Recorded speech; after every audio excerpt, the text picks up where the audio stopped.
Hoje eu vou falar com vocês sobre uma cirurgia que eu particularmente gosto muito, que é a blefaroplastia. Esse palavrão todo é para uma cirurgia sobre rejuvenescimento palpebral. Se você tem interesse nesse assunto, aproveita, se inscreve no canal, ativa o sininho e deixa seus comentários. E vamos lá! Então, por que a pele da região da pálpebra envelhece? É a primeira a envelhecer no rosto. Essa é a pele mais fina que nós temos no corpo. Então, essa pele ela envelhece muito rapidamente e ela mostra já seus sinais de envelhecimento a partir dos 40 anos. Então, essas pacientes já podem ser submetidas à cirurgia a partir dessa idade e elas vão perceber o quê? Alguns sinais do envelhecimento. Então, eu vou mostrar aqui para vocês uma foto de uma paciente jovem, com uns 20 anos, e aqui de uma mulher de uns 50, 60 anos. Então você vai ver que esse contorno da região palpebral, da pálpebra superior, ele está mais aparente. E aqui ela começa a perder esse contorno. Ou seja, uma queixa muito frequente das pacientes é: doutora, eu passo maquiagem, mas borra. Eu já nem estou pintando mais o meu olho porque está borrando. Depois você vai ter uma queda do supercílio, olha só como essa distância é mais alta e essa distância aqui é bem baixa. Então essa queda do supercílio e esse excesso de pele que começa a pesar na pálpebra superior vão dar esse aspecto de cansado.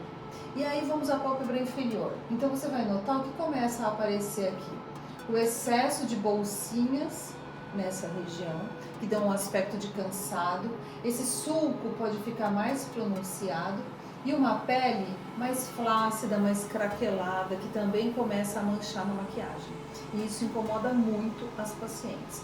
E elas começam a buscar tratamentos, inicialmente estéticos, mas chega uma hora que os tratamentos estéticos não sustentam mais, e aí a cirurgia plástica palpebral, que é a blefaroplastia, que é o que eu vou contar para vocês.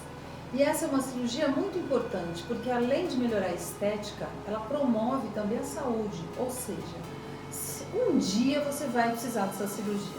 O paciente pode chegar aqui e falar: doutora, eu não ligo para estética, eu estou jovem ainda. Sim, mas com 80 anos ou 80 a mais, ela começa a ter uma queda tão importante da pálpebra superior que começa a alterar o campo visual. Então ela diminui o campo visual por conta do excesso de pele na região da pálpebra. Outra coisa também, a flacidez de todas essas estruturas aqui nessa região promovem o quê? Uma perda da contenção, ou seja, essa região aqui que a gente chama de tarso, existe uma região mais durinha aqui, né? Todo mundo pega aqui e puxa, semelhante a uma cartilagem, é o tarso. Essa região e toda a musculatura e pele dessa região, ela vai perdendo a contenção. Então começa a acontecer o que? O que a gente chama de ectrópio palpebral. Essa região ela vai descolando do globo ocular, ela descola e os pacientes mais idosos começam a ter o que? Uma queixa de lacrimejamento. Então lacrimejamento, sensação de coceira nos olhos, né, pelo descolamento dessa região, pela flacidez dessa região e diminuição da acuidade visual. Então, ou seja, esse processo de envelhecimento, se você deixar ele ir caminhando, ele vai caminhando para um incômodo muito importante. Por isso é interessante até você operar mais cedo para prevenir esse problema no futuro. Então, como é realizada essa cirurgia? Essa cirurgia é realizada num centro cirúrgico, hospital, com anestesia local e sedação. Tem paciente que fala: não, doutora, eu não preciso de sedação. Não, precisa sim, é bem mais confortável. Tomar picadinha de anestesia local aqui é chato. Então, assim, anestesia local com sedação, você vai dormir, ficar tranquila para poder trabalhar e fazer minha arte da melhor maneira que eu posso, que eu consigo, que eu gosto. Então, a anestesia local com sedação. E o que vai ser realizado nessa cirurgia? Então depende do que você precisa, mas habitualmente vai ser retirado o excesso de pele na região da pálpebra superior, deixando uma cicatrizinha na região que, quando você abre os olhos, não vai perceber essa cicatriz, tá? Essa cicatriz na região palpebral, em geral, ela fica de muito boa qualidade. E algumas pacientes me perguntam: mas doutor, se eu tiver queloide? Não existe queloide na região da pálpebra. Nosso Criador é tão perfeito que, sabendo que eu preciso abrir os olhos, não tem queloide na região da pálpebra. Outra região que também não tem queloide é no pênis. Então, fiquem tranquilos os meninos. Também não existe queloide nessa região. Essas peles finas e que eu necessito de grande mobilidade não produz queloide. Então, a cicatriz, em geral, ela fica muito boa, inaparente depois de alguns meses. Existem pacientes em que a cicatriz pode ficar um pouco mais aparente? Sim. Naquelas pacientes que já têm uma olheira bem marcada, uma região, sabe, bem escurecida, olheira escurecida na região superior e na região inferior. Aí, nesses casos, a cicatriz pode ficar um tom a menos, um pouco mais clara do que a pele. E aí pode aparecer. Mas nesse tipo de paciente. Naquelas mais branquinhas ou que não tem olheira, em geral, essa cicatriz não aparece. Então, a pálpebra superior, você vai retirar esse excesso aqui. Na pálpebra inferior, a cicatrizinha é bem aqui embaixo, nos pelinhos, e vai até aqui. E você vai melhorar o quê? Retirar o excesso de bolsas de gordura, retirar o excesso de pele também. E nas pacientes que tenham o quê? Um supercílio, uma queda do supercílio bem pronunciada, você pode fazer o lifting de supercílio. Pode ser com fio ou pode ser realmente retirar um excesso de pele na região aqui da têmpora para suspender, ó, para suspender o supercílio.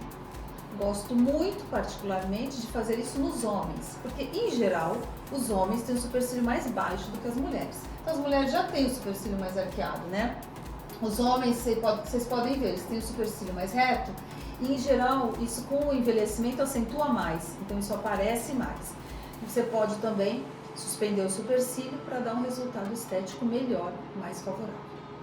E várias técnicas cirúrgicas são lançadas para melhorar o resultado que pode ser alcançado com essa cirurgia.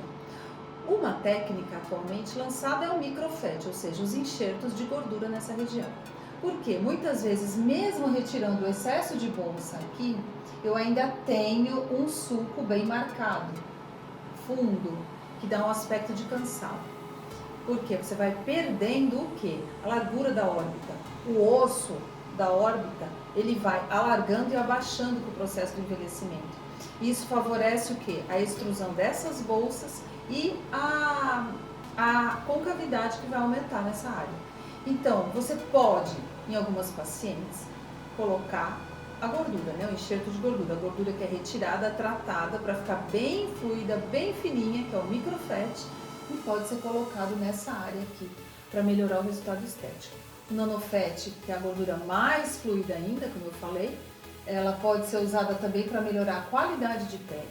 E aí existem vários tratamentos estéticos que você pode fazer depois também, desde o microagulhamento com o nanofat até os preenchimentos mesmo com ácido hialurônico depois de uma blefaroplastia, se esse resultado ainda persistir, né?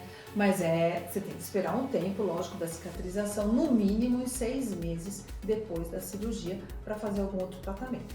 Mas esse é um tema que tem muita procura, porque como eu já falei, essa é a área que primeiro envelhece no rosto e que primeiro aparece.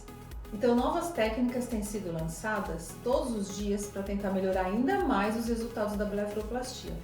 Uma técnica que tem sido muito utilizada são os enxertos de gordura. Seria o microfat e o nanofat. São enxertos muito mais finos, mais fluidos, delicados, que é o que necessita nessa região. Porque, às vezes, mesmo retirando o excesso de bolsas de gordura nessa área aqui, eu ainda mantenho uma região muito funda. Por quê? O osso da órbita, ele vai alterar com o processo do envelhecimento, infelizmente. Ele tende a abaixar e a alargar. Então, a órbita do paciente mais envelhecido, o osso é mais largo do que o paciente mais jovem. Então, por isso que vai começando a formar essa região mais profunda das olheiras. E essa região precisa do quê? De um preenchimento. Então, é colocado agora, atualmente, os enxertos de gordura junto, no mesmo momento operatório da blefaroplastia, para você melhorar ainda mais o resultado. Então, é um refinamento da técnica que pode ser utilizado. O nanofat, que é a gordura mais líquida, pode ser utilizado depois também para melhorar a qualidade de pele dessa região. Por quê? Nós temos que lembrar muito bem da importância da quantidade de retirada de pele. Muitas pacientes falam no pós-operatório, doutora, mas não tá totalmente esticada? Não dá para ficar totalmente esticada, por quê? Eu costumo brincar com elas aqui que a pálpebra inferior não aguenta muito o desaforo. Então eu não posso esticar completamente, porque eu tenho que contar com um processo cicatricial de retração de pele que vai acontecer. E se retrair demais, pode ter o efeito do equitrópio, né? De não ter uma contenção legal dessa pálpebra inferior. Então, muito cuidado com o profissional que você vai escolher para fazer a sua blefaroplastia. Essa é uma cirurgia extremamente delicada que vai ficar, todo mundo vai ver, porque está no seu rosto. Então, cuidado, o cirurgião plástico é muito bem indicado, qualificado para fazer essa cirurgia. Então, como funciona o pós-operatório? Muitas pacientes perguntam, ai doutora, mas é muito dolorido? Não, essa cirurgia não é dolorido, mas você vai ficar feia. Então, fica bem roxo, como eu falei, essa pele é fininha, pode ficar roxo, vai ficar inchada. Então, não tenha nenhuma atividade, nenhum compromisso inadiável, pelo menos por uma semana. Você vai usar óculos de sol quando sair do hospital e em casa, se puder também. Então, não é uma cirurgia dolorosa, mas como eu falei, incha e pode incomodar. Você pode ter a sensação de lacrimejamento nos primeiros dias até o inchaço diminuir. E pode ter a sensação até que é difícil fechar os olhos, né? Nos primeiros dias somente, até esse inchaço diminuir e tudo voltar para o seu local adequado, tá? Você vai ter que ter os cuidados de colocar as compressinhas frias nos primeiros 2 dias para ajudar então esse inchaço a ir embora mais rápido. E só tomar analgésico em casa. Em geral, não dou antibiótico, o remédio para dor é somente mesmo a Novalgina ou o Tilenol. São analgésicos suaves. Um pós-operatório bem tranquilo e o principal, estar tranquila, né? Num ambiente adequado. Mas eu vou poder ler? Vou poder ver computador? Vou poder ver o celular? Sim, com moderação. O ato de piscar é o que vai ajudar a sua pálpebra a desinchar mais rápido. Então, se você ficar muito tempo na leitura sem piscar ou muito tempo numa tela de computador ou televisão, isso pode inchar mais. Mas não quer dizer que você não pode ver. Você pode, tudo com moderação e equilíbrio. A atividade física eu libero depois de 15 a 20 dias. E pode sair na rua depois de 7 dias, lógico, com o filtro solar e com o seu óculos de sol. Então, o resultado final dessa cirurgia vai ocorrer ao redor de 6 meses. Mas é lógico que no primeiro mês você já vai ver uma melhora importante. E é possível você já usar maquiagem e poder ir para a sua vida social. Você pode associar essa cirurgia com outras cirurgias faciais? É muito frequente essa pergunta. Doutora, eu queria fazer um lifting facial. Posso fazer a blefaro? Faço a blefaro antes? Faço a blefaro depois? Bem, inicialmente, como o processo do envelhecimento, como eu já falei, chega primeiro nas pálpebras, é muito comum as pacientes operarem primeiro a região da pálpebra. Mas as pacientes que chegam ao redor de 50 anos ou mais, elas já têm uma flacidez facial também associada. De pescoço, né? E elas querem manter o resultado por inteiro, né? Vai melhorar essa região aqui, mas vou ficar com o pescoço ainda flácido, né? Enfraquecido. Então, você pode sim, e é uma associação que eu faço com muita frequência, a blefaroplastia mais o lifting facial. Aí essa cirurgia pode ser realizada, um maior tempo cirúrgico, é lógico, com anestesia geral, na grande maioria dos casos. Mas isso aí é um assunto para um próximo vídeo. A procura dessa cirurgia blefaroplastia aqui na minha clínica em Santos é muito grande, especialmente pelo público masculino, que é um público muito tímido, mas que quando esse processo do envelhecimento começa a aparecer, eles vêm, se enchem de coragem e vêm aqui na clínica. Então, se você tem interesse nessa cirurgia, acesse os links que aparecem aqui no vídeo e o QR Code para entrar em contato com o nosso WhatsApp.